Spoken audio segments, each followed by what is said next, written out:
Good morning and welcome to the online Sunday service of the Unitarian Universalist Church of Urbana-Champaign. I am Reverend Florence Kaplow, one of the two ministers of this congregation, and I am so happy that you have chosen to join us online today. We are a church of many theologies, a justice-centered, multi-faith congregation that values deeds above creeds, a religious community that strives to build beloved community in the here and now. If you want to follow along with a written order of service this morning, you can find it below the video on our YouTube page, or you can go to our website to find the order of service. There's a lot of special information in that order of service today. If you'd like to send a joy or sorrow to be read aloud later in the service, you can send to joysandsorrows@uucuc.org, the email address that should be visible on your screen right now. This is a day of celebration. This is Father's Day. This is a celebration of Juneteenth, our newest federal holiday, and we are celebrating passing the 8th principle of Unitarian Universalism, affirmed by this congregation 2 Sundays ago. The 8th principle affirms our commitment to the work of building beloved community and dismantling racism and other oppressions in ourselves and in our institutions. I want to tell you a little bit more about Juneteenth. Some of you may not be so familiar with this holiday. It began in Galveston, Texas, on June 19th, 1865, more than 2 years after Lincoln's Emancipation Proclamation, when federal troops, many black Union soldiers, arrived in Texas, the last state in the Confederacy with institutional slavery. They were there to enforce the freeing of the enslaved people of Texas. Spontaneous celebrations broke out that day, and even though people were urged to stay and work for their former owners, many left immediately, looking for family members and loved ones who had been sold away from them. The next year in Texas was the first organized celebration of what was originally called Jubilee. In the more than 150 years since, Juneteenth has been primarily a holiday of the Black community, especially in the South. I'll admit, until a few years ago, I had not heard of Juneteenth, and I imagine that I'm not alone in that. As I learned from our guests that you will hear later in the service, Jim Crow forced Juneteenth celebrations out of the public sphere and into the private sphere, into the backyards and black churches, but it was still celebrated with barbecues and red foods and especially opportunities to encourage people and register people to vote.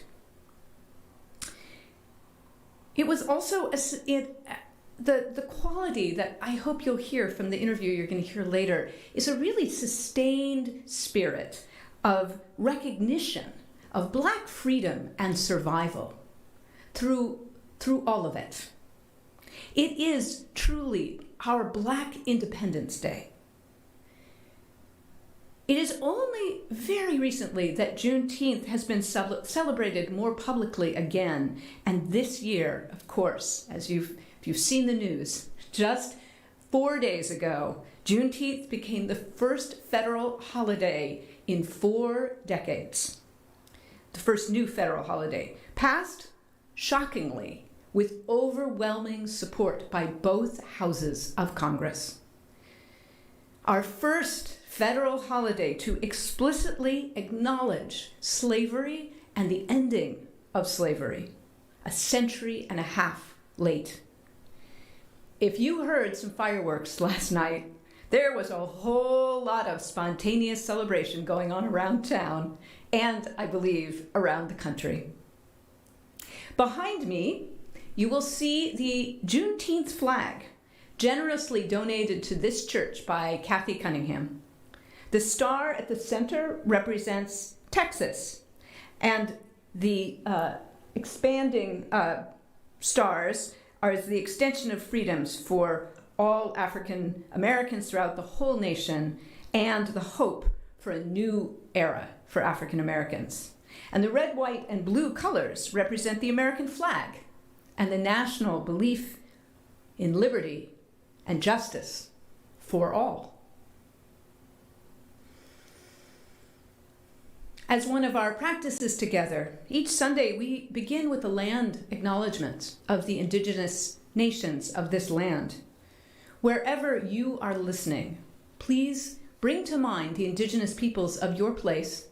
If you don't know who they are, you can look that up online. There are maps that will show you what nation, whose ceded land you are currently living on. There will be a moment of silence after the acknowledgement, and in that silence, I invite you to consider something you might do beyond this honoring to make a difference for Native nations today. And I'll have a few ideas for you afterwards. We recognize and acknowledge that we gather today on indigenous land, taken through deception, coercion, and violence. We acknowledge the continued displacement and oppression of Native peoples and honor their commitments to survival, identity, and the protection of our world.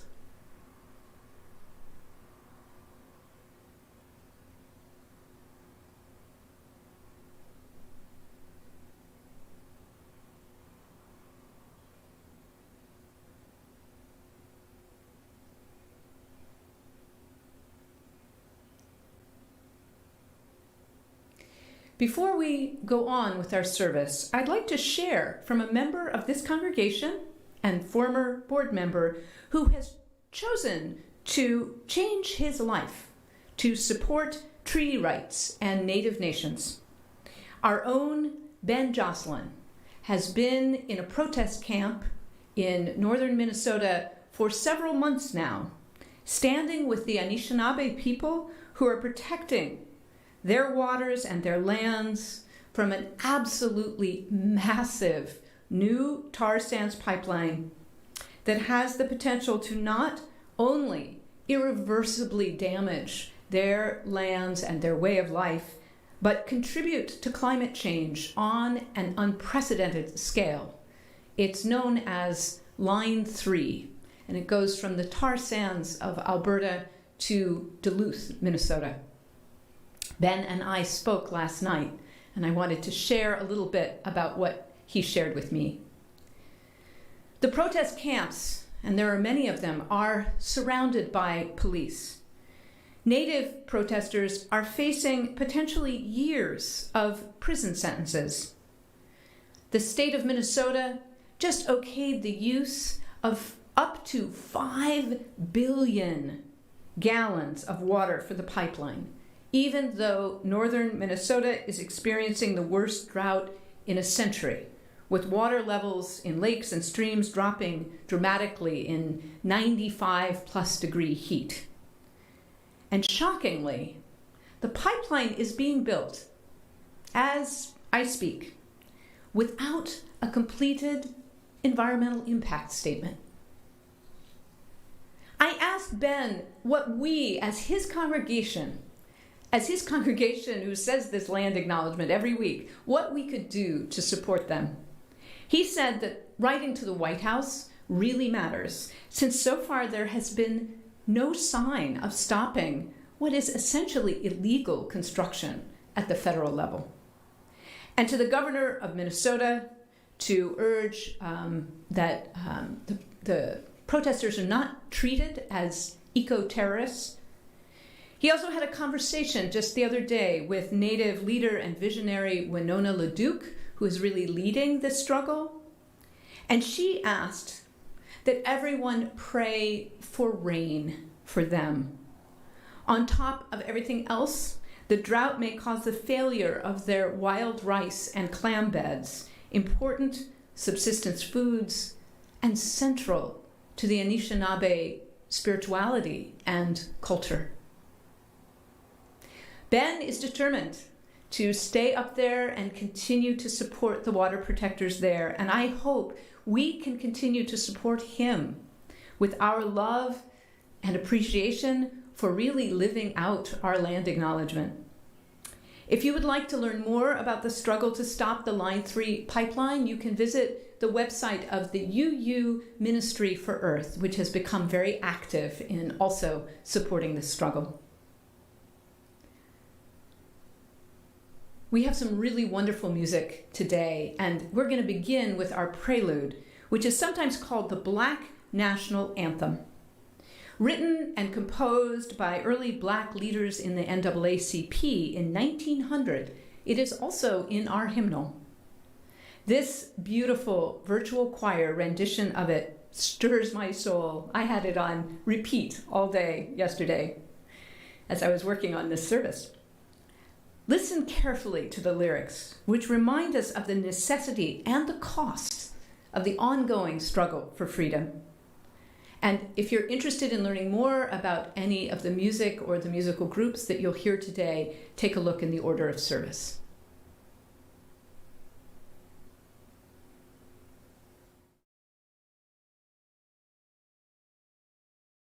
Civil rights activist James Weldon Johnson wrote Lift Their Voice and Sing as a poem, which was set to music by his brother John Roseman Johnson in 1899. The song is now known as the Black National Anthem in America. It is a protest, a hymn, and a prayer of profound significance for our people. We lift every voice and sing to express ourselves. We lift every voice to show that we have strength in numbers and we will not be silent. We lift every voice and sing to be lifted, liberated, and free. Freedom, the power to determine action without restraint. Freedom, the absence of or release from ties, obligations, or restrictions. Freedom, the ease or facility of movement or action. Freedom, frankness or boldness in manner or speech. Freedom, a political right. Until we are all free, none of us is free. Black lives matter. Black lives matter. Black lives matter.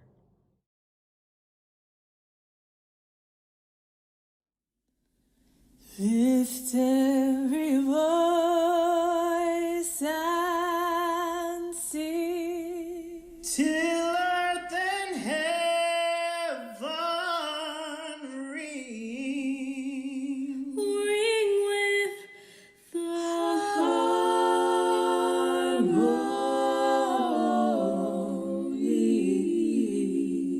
harmonies of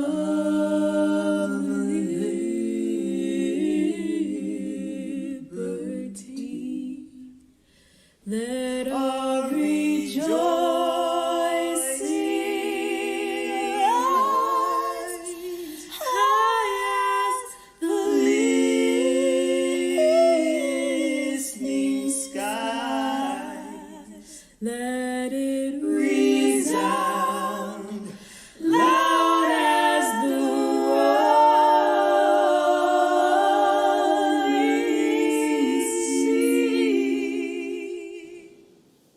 Lift every voice and sing till earth and heaven ring with the harmonies of liberty.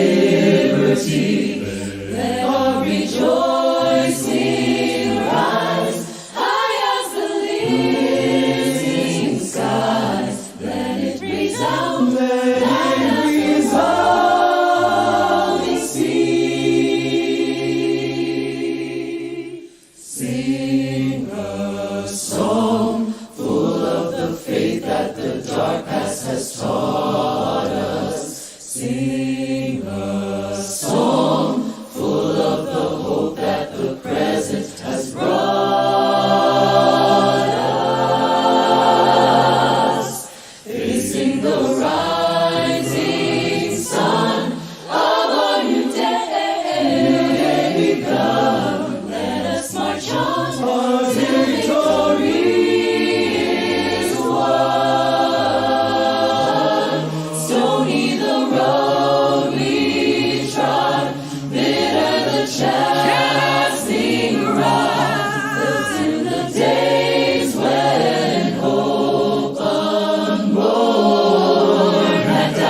Thou who hast brought us thus far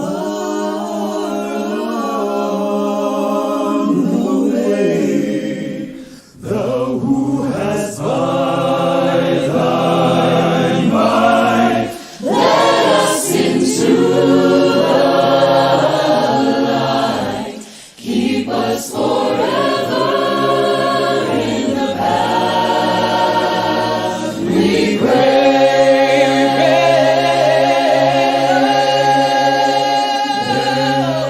Oh, let's be safe from what God will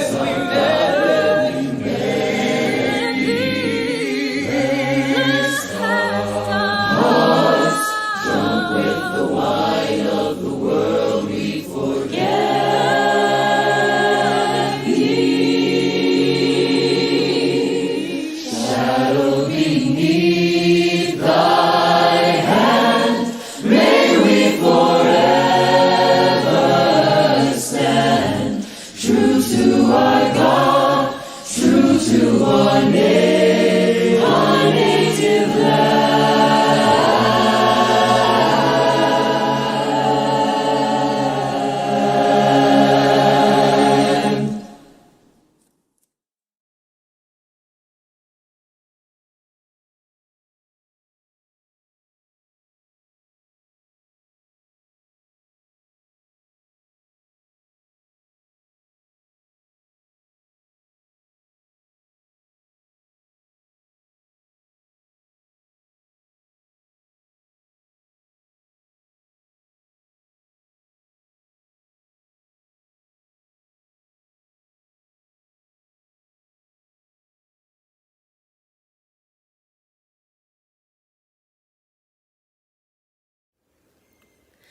As a Black Texan, Juneteenth has long meant a lot to me.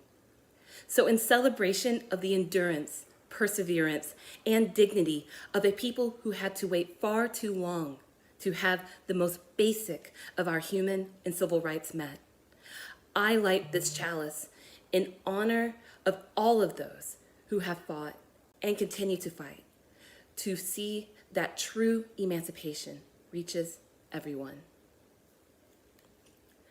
We kindle our flame of commitment in celebration of human freedom, Juneteenth, beloved community, and the 8th principle of Unitarian Universalism, affirmed by a vote of this congregation 14 days ago. May this fire warm our spirits and light our way on the long road towards justice. Happy Juneteenth, everyone, and blessed be.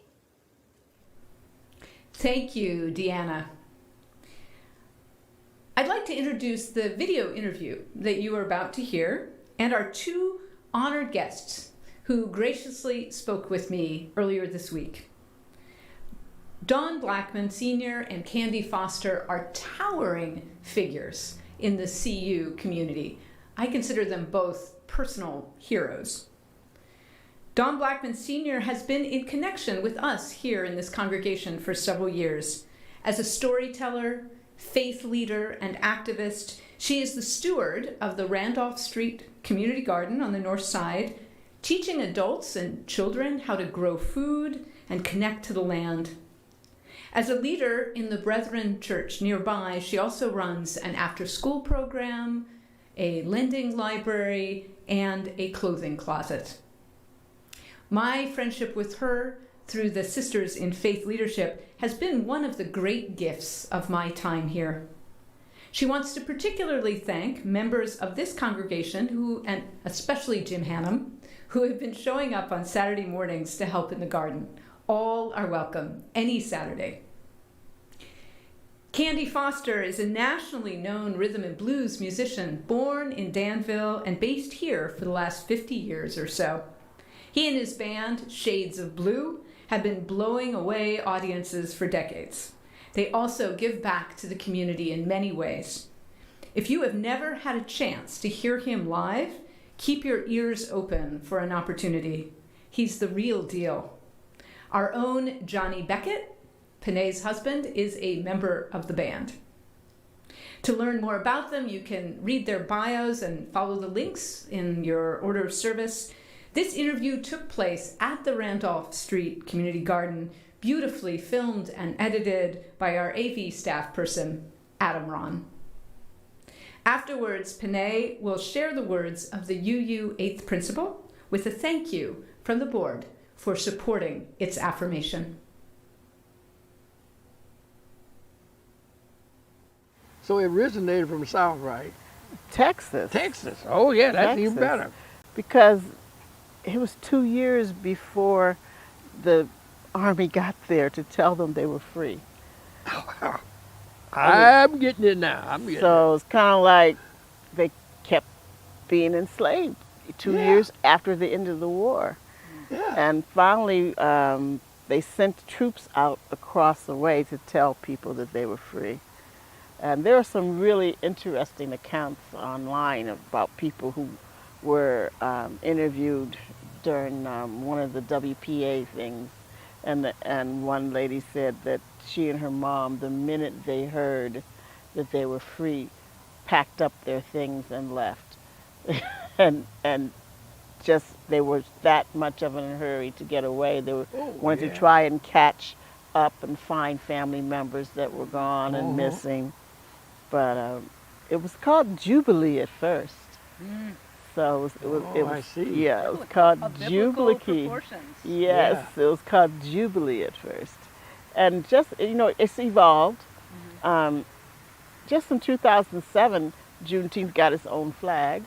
Well, that's People were great. using That's a the big red, thing. black, and green, but someone made up a Juneteenth flag that's a single star illuminated on a blue and red background, and then they added the date to it just recently. So, but it's great. like I said, it evolves, and there's all kinds of things that go on. I mean, we're having a parade, but a lot of Juneteenth celebrations have parades. Right. It's, is it kind of like it's on a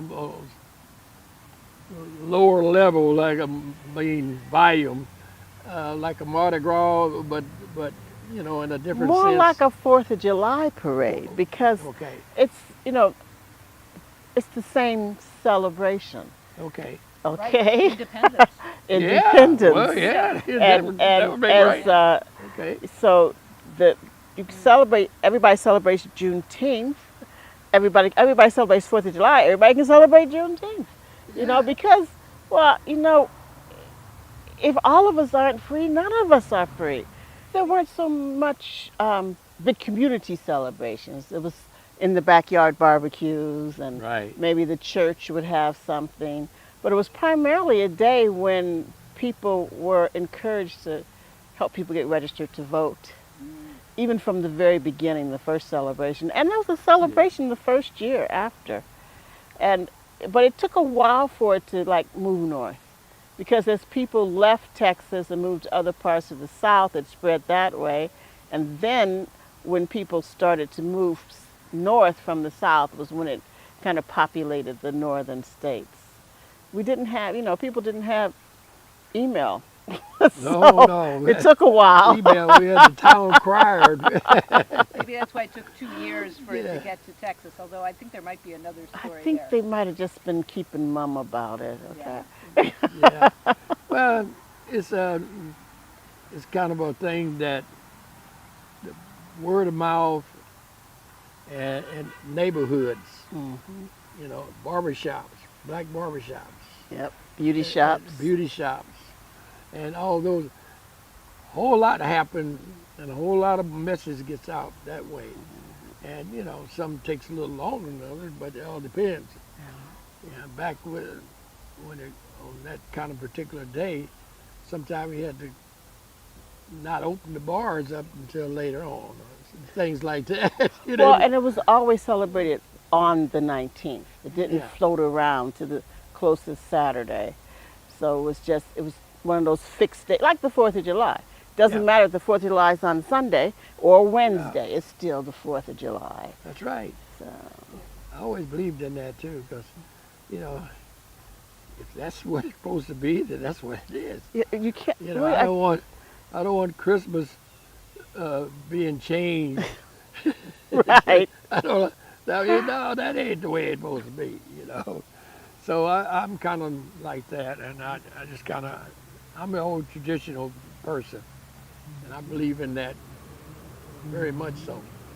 So We're partnering with Dream this year. We're going to have a red food feast because red food was one of the things that Bond people didn't get to eat. I mean, you grew strawberries for the big house, but you were in trouble if you were caught with strawberry breath.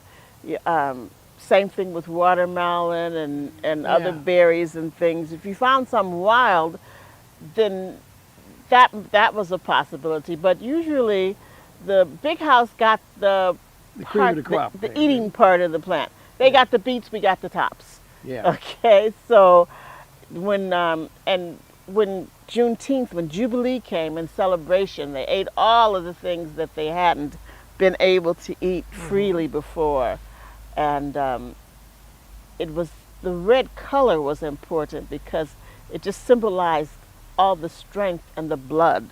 I see. So, Very good, very good. So that's part of how you do the Juneteenth is like Yeah. to do a red food. Well, it makes Well, sense. You're in the garden too. right, and Yeah. because like our strawberries won't be ready, but our cherry tree is ready. And this cherry tree we planted in memory of Kewan Carrington. So all week long, my workers have been picking cherries. And, every day there's another batch ripe, so I'm going to take them and have a cherry cobbler made. And there'll probably be red velvet cake. I love red, Okay. I love red velvet cake. I like red velvet cake too, but I make mine with beets because I don't like number 10 red dye. That's all right. I probably can handle that. But so yes, it's going to be a celebration. Yeah.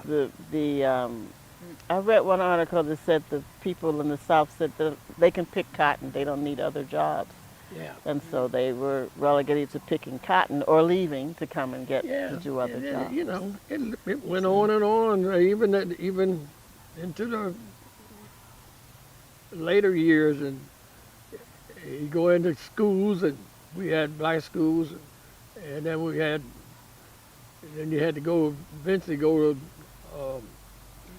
primary white school, and where teachers were there, and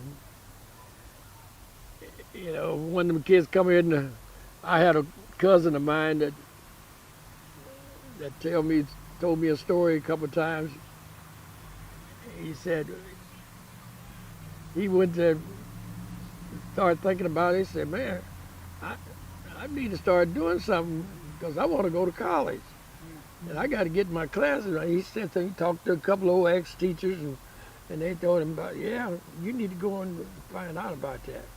He said he went into the principal's office and asked him about it. He said, "What can I do for you?" He said, "I need to know come next semester what kind of classes I need to be taking because I want to go to college." And he said, the principal got up and said, "Boy, what's wrong with you?" He said, "You ain't going to college. You just going to do like the rest of you.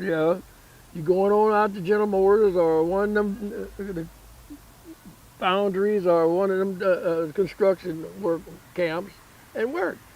You ain't got no time to be going to college."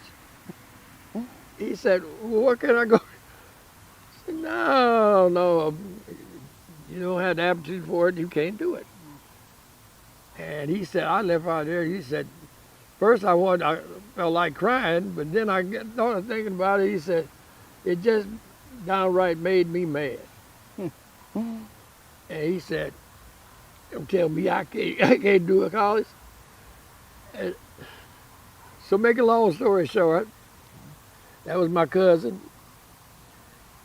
And 50 or 60 years later, he just retired from being the national president of the Teachers Association. I love it.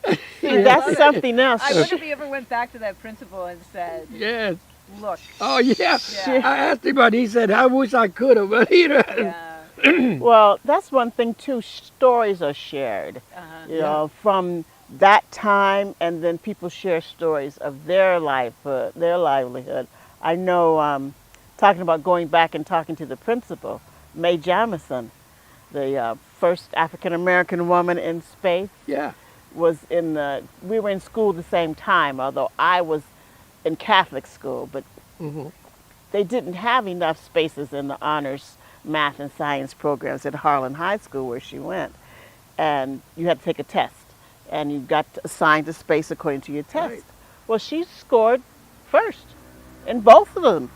But the principal called her in and asked her to relinquish her slot because, quote, as the African American female, she would not be able to adequately utilize that education. And she refused. Well, long and short of it, she became a doctor, and then she went into space, and the school had Mae Jemison Day when she came back. Yeah. And guess Something. who was, it was the head of the math and science department that counseled her to give up her spot. Guess who was principal? That guy. That guy. And guess who she busted out big time during the... I wonder why. And she told the students, don't let anybody else's lack of imagination direct your life. So there's stories in every generation like that. Oh yeah, it's all kind of stuff. That there's a lot of stories that people we know and the people we're around can tell stories about. It's not stories; they're just facts. And what happened, I really feel blessed because I had an aunt who lived to be just short of her 117th birthday. Oh. Okay, she was 9 years old when the Emancipation Proclamation was signed. And so And you knew her. I knew her. When she was in her 90s, she came to live with us because she broke a hip. And she came and stayed with us while she recovered. And she was full of stories. She had all kinds of stories to tell. Did. And I stayed up under her. I mean, if she sat down, I was at her feet. Because she knew she was the oldest.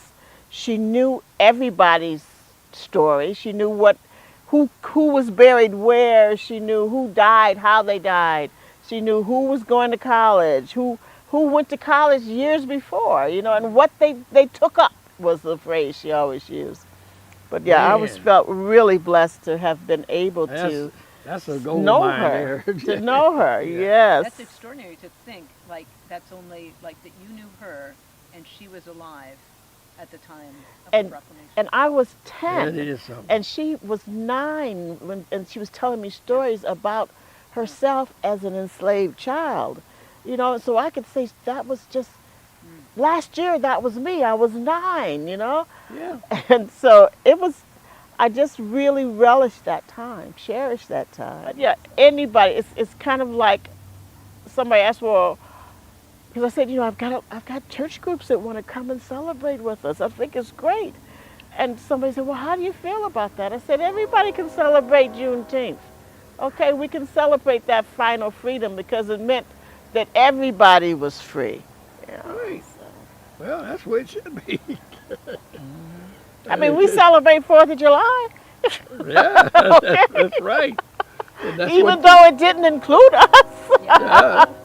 There's something to think about. Yeah, but the one thing that I can't say about black people, they didn't really care if it didn't include them. They were determined to be a part of something because they paid their dues to be a part of it, and they stuck it out. Yeah. Look at George Washington. He borrowed some folks to go to war with. So, I mean, if you look at that famous painting of him crossing the Delaware, there's an African American soldier in the boat with him. Yeah. Okay. Just about every war, every war they can put up there, but it just goes to show you that no matter how hard some people want to deny you and defy you of what's yours and what's your heritage and what's going on in this country or in this world, they can't do it. It's going to pop up. And the thing And no is, matter what. there's a Ghanaian proverb that shows, it goes with this Adinkra symbol, that two crocodiles, like co-joined crocodiles, they have one stomach, but they have two heads, two tails, and 8 legs. Right. And the proverb that goes with it says, sharing one stomach, yet they fight for food. Yeah. There must be unity where there is one destiny. That's exactly where we are right now. Yep. Because we are linked inextricably. Okay? There's no way to get around that, over it, under it. So we have to be on the same team. And we always, the only way we've ever been successful in anything that's worth anything is when we had to come together. Mm-hmm. Separated, we cannot win. Good morning. I'm Panay Beckett, and I'm a member of the Board of Trustees. And I want to thank you, the congregation, for your vote of yes to the 8th principle. We're one of 97 who voted yes to the 8th principle. Yay, yay, yay. We, the member congregations of the Unitarian Universalist Association, covenant to affirm and promote journeying toward spiritual wholeness by working to build a diverse, multicultural, beloved community by our actions that accountably dismantle racism and other oppressions in ourselves and our institutions.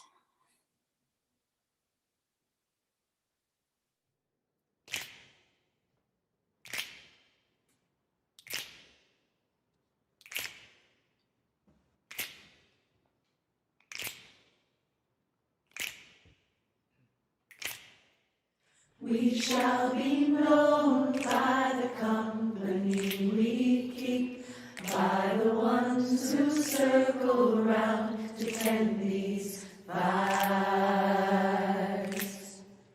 We shall be known by the ones who sow and reap the seeds of change alive from deep within the earth. It is time now. It is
We as Unitarian Universalists acknowledge that we are part of the sacred web of life. Our interconnections with each other, with our wider community, and with the world, as we can feel so directly this weekend.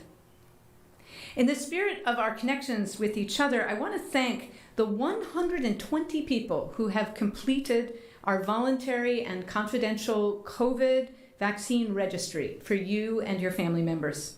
If you would like to add your information, and we would love it if you would, please go to our COVID page on our website and you'll find the link for the registry. And related to that, after months of dedicated work, the COVID Advisory Task Force and I have completed a draft reopening plan, which has been reviewed and, I have to say, got rave reviews from our local public health district and will be voted on by the board this Tuesday. Look for a letter from me with all the details and a link to the plan later this week. It's a fairly complicated plan, but we'll have a nice little matrix so you can see the basics.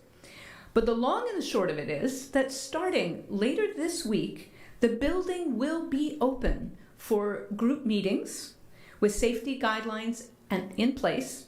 And we hope that by Labor Day weekend, if the metrics in our county continue to fall, we will be able to experiment with in-person services from the sanctuary that will continue to be live streamed. That is our commitment, to continue to offer both, just to be fully accessible.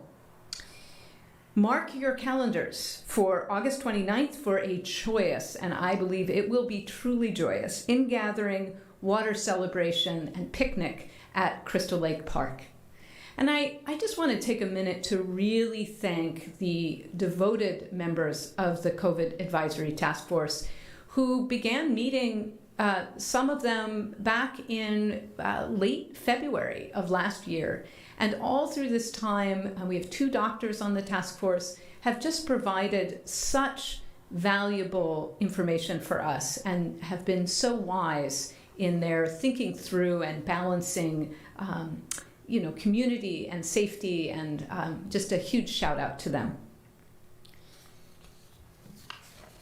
Oh, I've lost my place here. Hold on.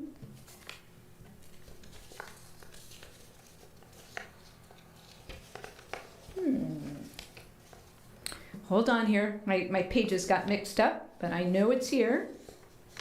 Let's see. There it is. I'm also happy to announce that we have a new choir director who will begin in mid-August. Benjamin Hansen is a graduate student in the choral direction program at the university, the same one where our wonderful choir director, Austin Cody, came from. Benjamin was the unanimous first choice of the search team, and a portion of the choir had an opportunity to audition him too, and we're very excited about him as a director. We are so happy that we will be able to continue to have outstanding choral direction in this church in our hopefully post-pandemic period where live rehearsals can resume and we can really start to rebuild our choral program. By next week, we should also be able to announce the results of our search for a new RE professional. After many ups and downs and a long journey, the search team and I are just about ready to make an offer, and we are really, really excited about where our long search has led. We hope you will be too. We think you will be. Finally, this will be my last time in this pulpit for a while. Next Sunday, I am jumping on a train to the Northwest with my sister Deborah Kaplow, who is here visiting with me for a week from Seattle. And I will be out there seeing beloved family and friends for the first time in 2 years and staying at my retreat cabin through the month of July. I will be back on August 2nd, brighter-eyed and bushier-tailed, I hope. I want to thank the amazing members of the worship committee for once again taking on the joy and the challenge of summer services. I have had a sneak preview, and you won't want to miss these deep and thoughtful services featuring our own members. In the spirit of our connections with the larger community, I'd like to invite you, even to encourage you, to attend an interfaith prayer service next Friday night. We are experiencing a devastating epidemic of gun violence in our community, affecting our Black neighbors with particular terrors and losses. And this service is part of a weekend 48 Hours of Peace, organized by the Ministerial Alliance and the Interfaith Coalition. Please come and show your solidarity and support 6 p.m. next Friday at the Douglas Park Amphitheater, and look for more information in this week's e-news. Goodness, all my pages are all mixed up. There we go. We were also just invited today to come decorate the Township Solidarity Garden, which is just down the street from us, between us and Lincoln Square Mall, at 3 p.m. today. There will be a happening space for all ages with music, bubbles, painting, and more. So if you've got kids in your life or you have a playful spirit in your own heart, please come out to the Solidarity Gardens and help them decorate. Each Sunday, we share half of our Sunday offering with an organization in alignment with our UU values. During the month of June, our social action offering will support the Greater Community AIDS Project, which provides direct support services to persons with AIDS and their loved ones, education, and advocacy. The offering will now be received.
Each Sunday, we bring our individual joys and sorrows to this time together.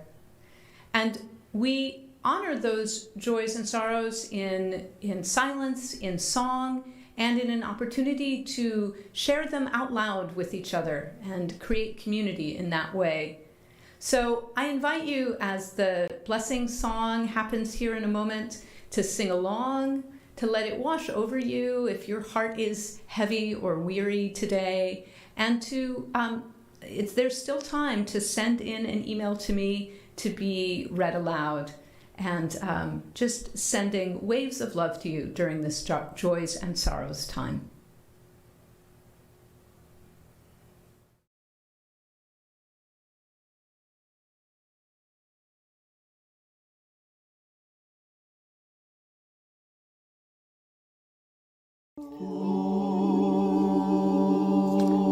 Long time sun, shine out on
you to our choir for that really beautiful rendition of our blessing song created earlier this year for us. I have a joy and sorrow from Elizabeth Simpson. Joy and sorrow that my family and I finished clearing out my grandmother's very full house, which will now be sold. Joy that Grandma now lives closer to my parents and is eating better and getting more social connections and activities. Please send prayers that her new setup allows her more ease and comfort and fun for this amazing, smart, witty woman. From Emily McCown, I am pleased to share the joy that I have been accepted into a Master's of Divinity program at United Theological Seminary of the Twin Cities. With an open heart and mind, I am so eager to heed the call to ministry that this congregation guided me to hear. I will be attending part-time on Zoom so I can continue to live and work in Urbana, my home sweet home and my heaven on earth. So much gratitude for the support I have received from you all. Thank you for guiding me along this journey. And for those of you who don't know Emily, she has been our youth coordinator over the last 2 or maybe even close to 3 years, and is also the executive director at the Channing Murray Foundation. She's a lifelong UU, and the ministry is going to be blessed by her presence. I did want to also let you know that she is very wisely, I believe, going to step back from her role as youth coordinator in order to have some rest time this summer and then get ready for what will undoubtedly be an intense period beginning for her in her life in the fall as a student while also working for Channing Murray. So she goes with every blessing. She has brought so much to our youth program, and I am so grateful to her and awed and amazed by her, and I hope that there are many ways that we can find as a congregation to support her in this next step in her life. And I'm glad that she's going to stay around. Seminary used to be something you needed to go away for, so it's wonderful that it can now be done online. And if there is a joy or sorrow that you sent in that didn't quite make it through the airwaves to me this morning, we will make sure that it gets printed in the e-news this week. We'll now have a time of reflection, meditation, and prayer accompanied by Juan on the piano.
I want to open with some words from our president, Joe Biden, as he signed the legislation earlier this week, making Juneteenth a national holiday.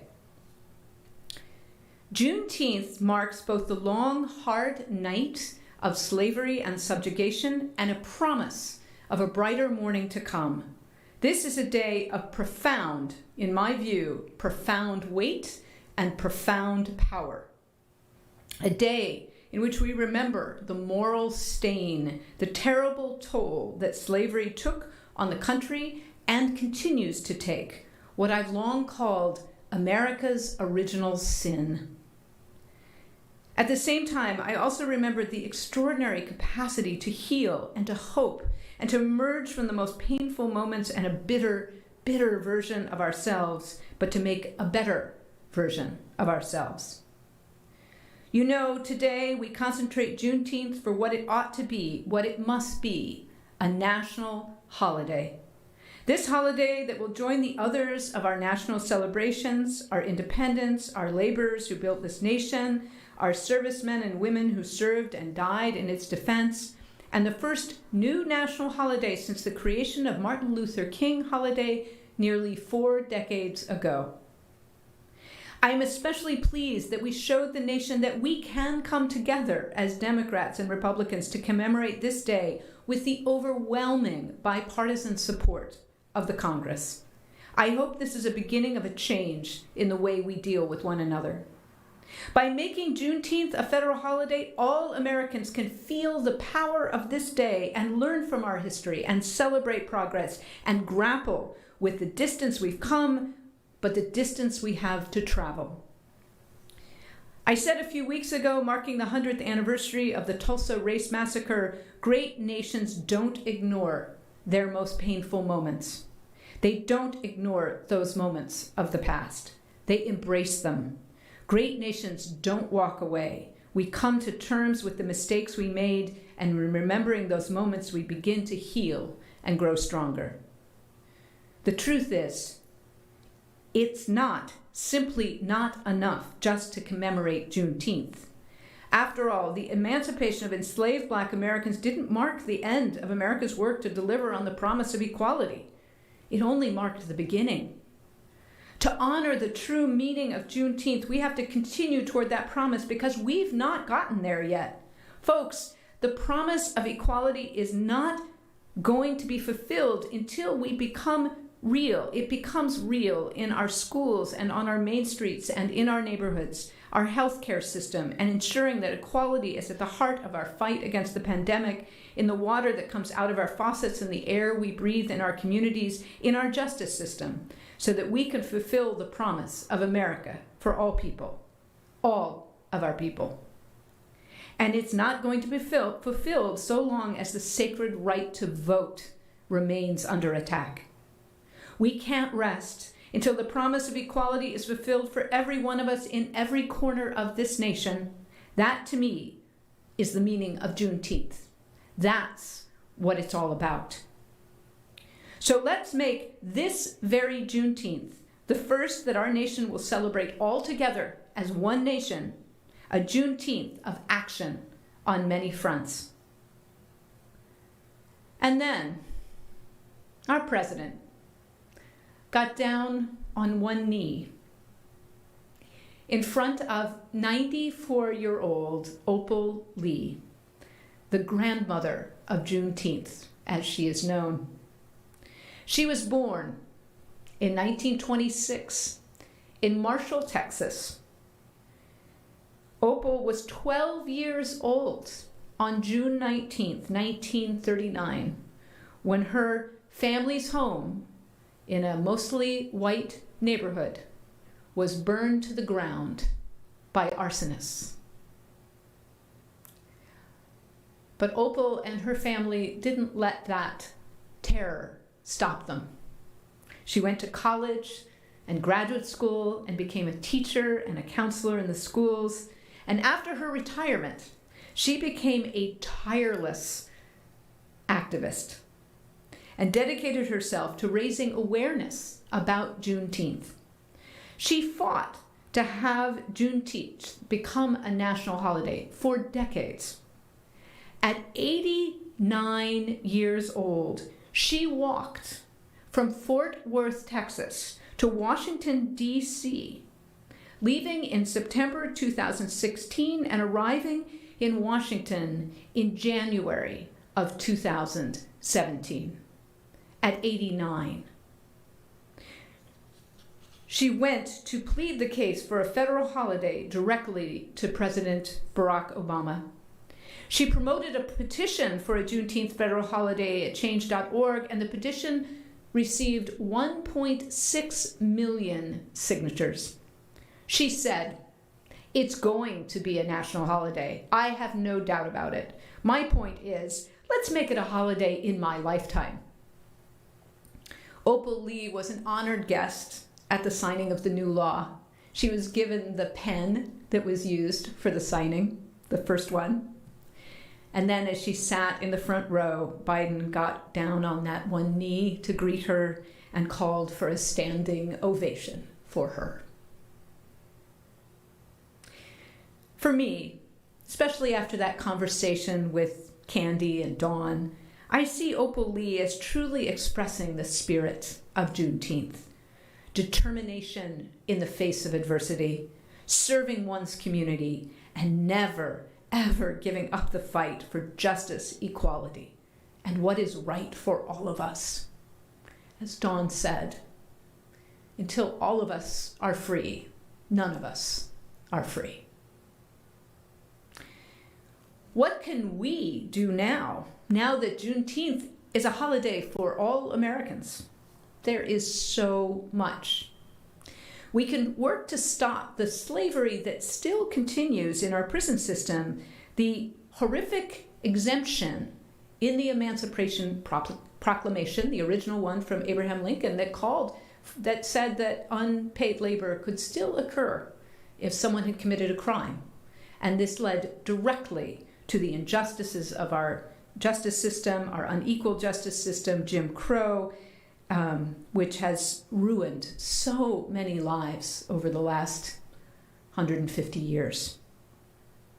We can force our Congress to do the right thing and pass the John Lewis Voting Rights Bill in honor of one of our greatest legislators of all time, and also because it's right as Americans to allow all to be able to vote. We can work towards reparations for that slavery. I believe it's not enough to just say, oh, we see this now. We actually need to make good on healing and renewal. We can work right here in our own community to dismantle segregation and inequality. It is all around us, folks. And we can live as a congregation into our new 8th principle. But I invite us to do these things in the spirit of Juneteenth, a spirit of joy in the possibility of true human freedom, and joy in all those who have exceeded against all odds, and the possibility of overcoming and uprooting once and for all the racism that has stained our country for so long. One of the songs I discovered that is associated with Juneteenth is This Little Light of Mine, which is also in our hymnal. Please sing along. I'm sure you might have learned it in summer camp or and even in the churches where you grew up. Each of us has a light. Let's shine bright for true freedom for all.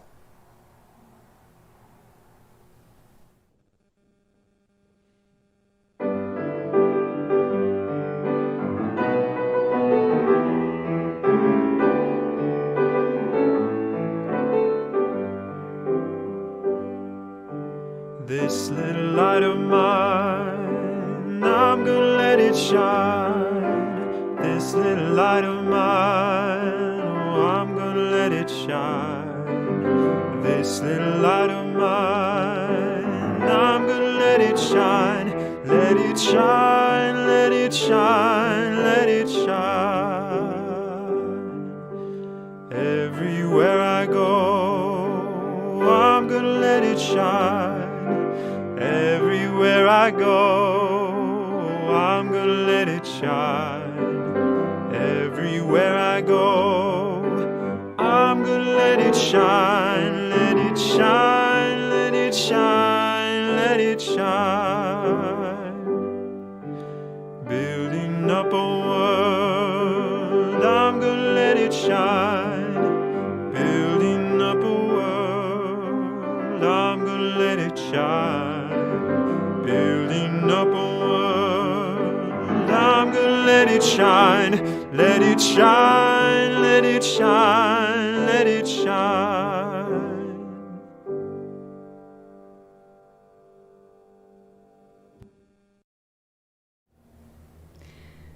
On this joyous weekend of Father's Day, of Juneteenth for the first time as a national holiday, of our eighth principle, may each of us feel a renewed spirit of determination in our hearts. Who could have imagined a year ago that we would be honoring Juneteenth in this way as a country now? Anything is possible. And as we enter a summer of play and travel and renewed connections after such a hard 16 months of pandemic, I am wishing you all much love and renewal and happiness.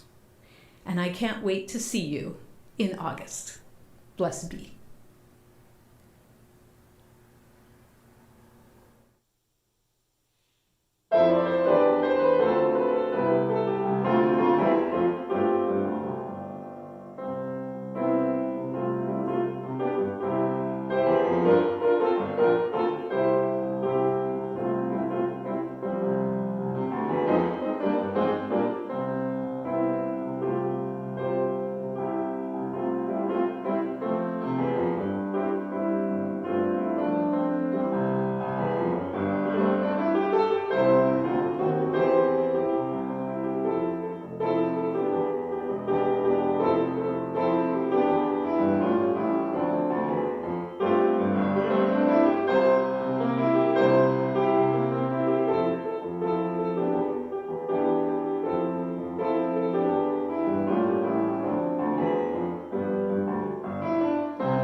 We extinguish our chalice with these shared words written by Unitarian Universalist minister Reverend Elizabeth Selly Jones.